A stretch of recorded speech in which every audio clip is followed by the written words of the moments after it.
If I told you that some of the longest living people on this planet never set foot in a gym, never had a personal trainer, and never once counted their steps on a smartwatch, would you believe me? I didn't, either. Not at first.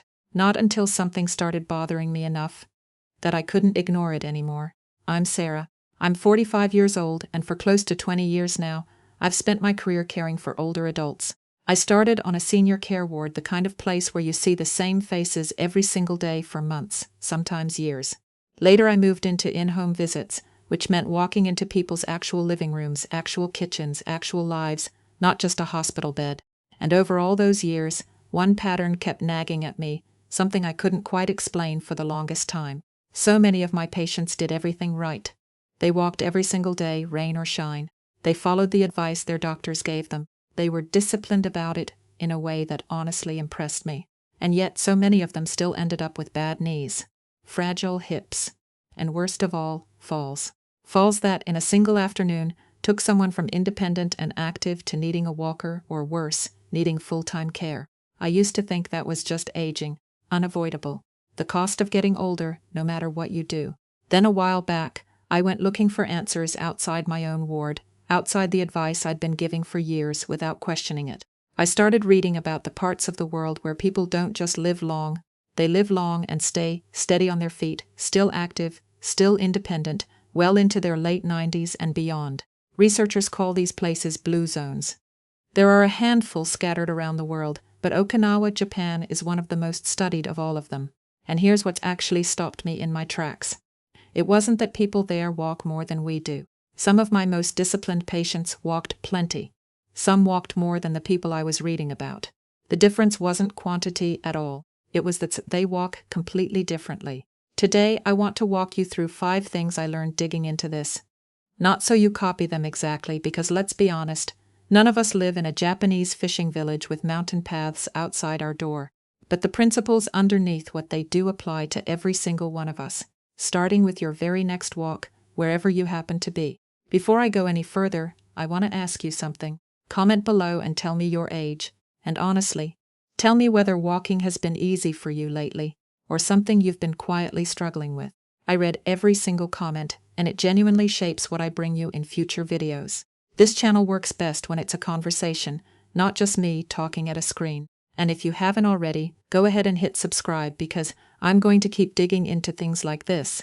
Not the generic advice you've already heard 100 times from 100 different places, but things that actually made me stop and rethink what I thought I knew. One thing I want to clear up first, because I know exactly what some of you are already thinking. This isn't about genetics. It isn't about eating fish and seaweed, and it isn't some secret gene pool that skipped the rest of us. When researchers actually studied these communities carefully, movement kept showing up, again and again, as its own independent pillar of health. Separate from diet, separate from ancestry. Which means even if you'll never eat what they eat, even if your family history looks nothing like theirs, the way they move is something you can genuinely borrow. That part isn't out of reach for you. Not even close. Number 1. They don't walk as exercise. They walk as living. Here's something that took me an embarrassingly long time to really understand, given how many years I've spent in this field. Older adults in these communities rarely go out for a walk, the way most of us picture it. Out the door, around the block, back home, done for the day, box checked. Instead, walking is woven into everything else they do. Walking to the market, walking to a neighbor's house to sit and talk for an hour, walking out to tend a small garden, then walking back with vegetables in hand.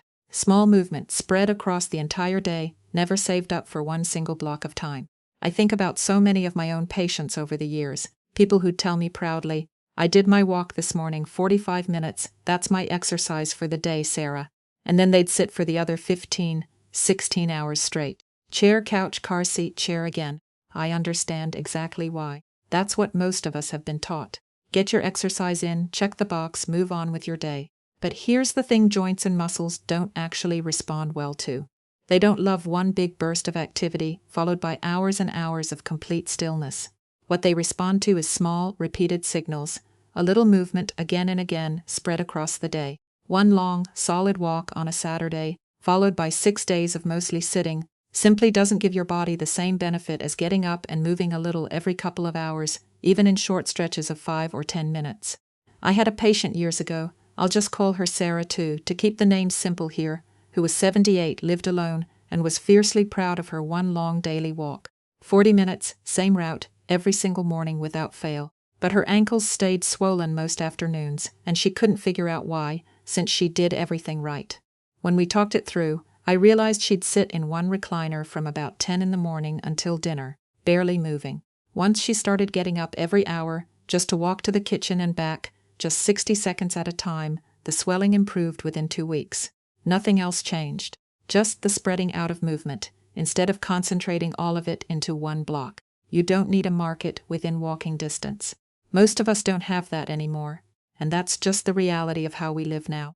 But you can absolutely borrow the underlying principle.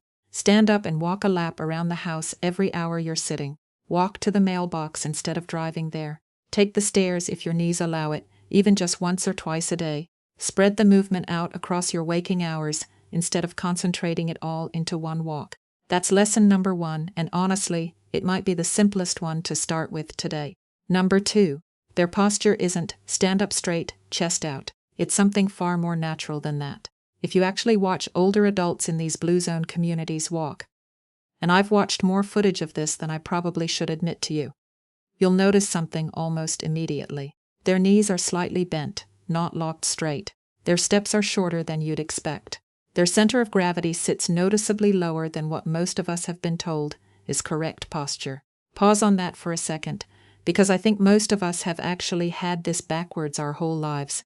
We've been told chest out, shoulders back, walk tall, stand proud. And there's some truth buried in that, for avoiding a hunched, rounded neck and shoulders.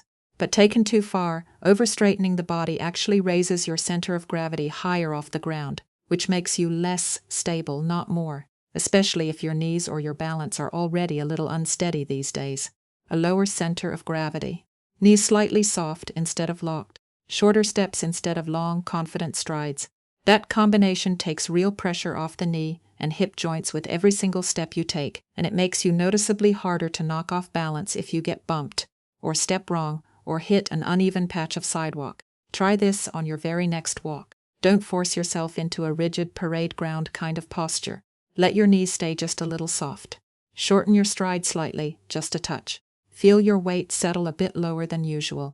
Most of my patients tell me they feel steadier almost immediately, sometimes within the very first few minutes of trying it, which honestly surprised me the first time I heard it. Number 3, they walk on uneven ground, and that's actually what protects them from falling later in life. In rural parts of Okinawa, the ground itself is rarely flat. Hills, steps, uneven dirt paths that shift slightly underfoot. Every single step on ground like that forces the legs, the ankles, and the balance system tucked inside the inner ear to constantly make tiny adjustments, over and over, without the person even thinking about it. It's an unintentional, ongoing balance workout, something a flat, perfectly paved sidewalk simply doesn't give you, no matter how many miles you put on it. Now, I want to be honest with you here, because I can already picture some of you thinking, so Sarah, are you telling me I should go looking for a bumpy trail? No. Please don't run out and find the steepest, most uneven path you can, especially if you already have knee problems, or a history of falling, or you're simply not steady on your feet right now. That would work against you, not for you, and I'd never want that. What I'd actually suggest is much gentler than that. If your usual walking route is completely flat pavement from start to finish, look for small amounts of variety, a patch of grass, a very gentle grassy slope, a few low, wide steps in a park, and mix that in with your regular flat walking, in small doses. Increase it slowly, only as far as your own balance comfortably allows. The goal here is training your nervous system a little bit at a time, not throwing it straight into deep water. Number 4, they walk enough, and then they stop. Never all the way to exhaustion. There's a well-known principle from Okinawa called hara hachi bu, eating until you're about 80% full, and deliberately stopping before you ever feel stuffed. What surprised me most, digging into this, is that the very same philosophy seems to carry over into how they move through the day. They don't walk until they're completely worn out. They stop while they still feel genuinely good. Here's the physiology behind why that actually matters, and it's something I wish more of my patients had understood years earlier than they did. Your body doesn't get stronger during a walk. It gets stronger afterward, while it's resting and quietly repairing itself. If every single walk pushes you all the way to complete exhaustion, your body never actually gets a real chance to recover between sessions. It just accumulates fatigue, one session stacked on top of the last, instead of gradually building real strength and endurance over time. So here's what I'd ask you to try. Halfway through your walk, stop and ask yourself honestly, do I still feel good right now? If the answer is yes, that's your green light to keep going comfortably at that same pace. But the moment you start feeling truly winded, or shaky, or completely drained, that's your body's genuine signal to wind things down, not a signal to grit your teeth and push through to finish strong. There's no medal for exhaustion. There's only tomorrow's walk, and whether your body is ready for it. Number 5, and honestly, out of all 5, this might be the one people talk about the least. They almost never walk alone. In Okinawa, there's a tradition called moai, small, tight-knit groups of close friends who essentially commit to each other for life. They eat together regularly. They support one another through hardship. And yes, very often they walk together, sometimes for decades on end, the same small group, year after year. I'll admit something to you. When I first read about this, I filed it away under nice idea, but that's a social thing, not really a health thing. I was wrong about that, and it took a specific patient to show me exactly how wrong. Pause here for a second, because I want to tell you about her. I once cared for a patient, I'll just call her Sarah too, since it keeps things simple, and this really was someone very much like the person telling you this story, who had been walking alone every single morning for years. Rain or shine, 7 days a week, incredibly disciplined about it, more disciplined than most people I've ever worked with. One ordinary morning, partway through her usual route, she felt a sudden wave of dizziness wash over her. No one was around at that hour. She managed to sit down on a curb, and she waited there, alone, for almost 20 minutes before a passerby finally noticed her and called for help. She turned out to be okay in the end, but the fear of that morning shook her so badly that she very nearly gave up walking altogether afterward, which would have been exactly the wrong outcome, the opposite of what her body actually needed going forward. After that morning, at my gentle insistence, she started walking with a neighbor twice a week instead of walking completely alone every day. Nothing else about her routine changed. Same route, same pace, same time of morning. But she told me very simply that she felt safer. And here's the part that really stuck with me. She ended up walking more often afterward, not less, because now it was something she genuinely looked forward to, instead of something she had to quietly push herself through alone, day after day. Having a walking partner does 2 things at once, and both of them matter. First, it makes you far more likely to actually show up consistently, week after week. Most of us keep a promise we've made to another person more reliably than a promise we've only made to ourselves, and there's no shame at all in that. It's just human nature. And second, just as important, if something ever goes wrong out there, a dizzy spell, sudden shortness of breath, unexpected chest discomfort, someone is right there beside you to notice immediately and get help. If you're walking by yourself right now, I'm not telling you that you have to stop. Plenty of people genuinely prefer their solitary morning walk, and that's completely fine. But if there's any way at all to bring someone along, even just once or twice a week, a spouse, a neighbor, a friend who's also trying to move more, I genuinely encourage you to try it. It's not just pleasant company. It's a real practical safety net, and it might change how consistently you actually stick with walking at all. Let me bring all of this together for you now, because I know that was a lot to take in. Spread your movement across the whole day, instead of saving every bit of it for one single long walk. Let your posture stay natural, knees soft, steps a little shorter, weight settled low, instead of forcing yourself into a rigid, over-straightened stance that actually makes you less stable. If it's safe for your particular situation, mix in small amounts of uneven ground here and there to keep your balance system sharp, increasing very slowly and only as far as feels comfortable. Walk until you still feel good, and stop right there, instead of pushing yourself all the way to exhaustion. And whenever you possibly can, bring someone along with you. None of these 5 things require any equipment.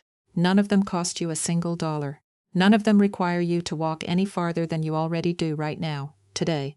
Now, before you go off and try any of this on your own, a quick but genuinely important note, and I say this to every single patient I've ever worked with. If you have a heart condition, joint problems, a recent surgery, or any condition your doctor is already actively managing, please talk to your doctor before changing your walking routine in any significant way. especially before adding uneven terrain or noticeably extending your distance or pace. I can share with you what I've personally seen over the years and what the research points toward, but I can't examine you personally through a screen, and every single body carries its own unique history, its own quiet risks. When in doubt, always check with your doctor or a physical therapist first. That's not me being overly cautious for the sake of it. That's simply the honest, non-negotiable truth of this kind of work. If you tried even one of these 5 things this week, even just one, I would genuinely love to hear about it down in the comments. Tell me which one you're going to start with and how it actually goes for you once you try it. And if this video was helpful to you today, please hit subscribe, because next time I want to take you to another Blue Zone community entirely, this time to a place where the secret to their long active lives isn't really about walking at all, but something almost nobody watching this expects. Take care of yourselves out there, truly. I'll see you in the next one.